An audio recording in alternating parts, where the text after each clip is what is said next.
চট্টগ্রাম কর্ণফুলী উপজেলায় শ্রমিক অধিকার পরিষদের পরিচিত সভা ও ইফতার মাহফিল গতকাল শুক্রবার রিভারভিউ কমিউনিটি সেন্টারে অনুষ্ঠিত হয়েছে। ইফতার মাহফিলে বাহারুদ্দিন বাহারের সভাপতিত্বে মোহাম্মদ আসমির হাসানের সঞ্চালনায় প্রধান অতিথি হিসেবে বক্তব্য রাখেন গণ অধিকার পরিষদের চট্টগ্রাম দক্ষিণ জেলার আহ্বায়ক ডাক্তার মোহাম্মদ এমদাদুল হাসান, সদস্য সচিব অ্যাডভোকেট মোহাম্মদ আরিফুল হক তৈয়ব।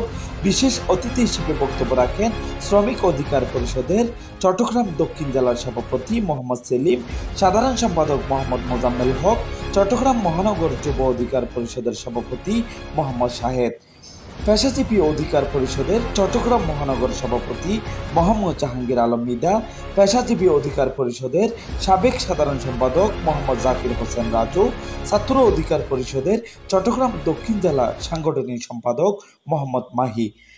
ইফতার মাহফিলে দেশবাসীর জন্য মহান আল্লাহর রহমত কামনা করে বিশেষ মোনাজাত করা হয়।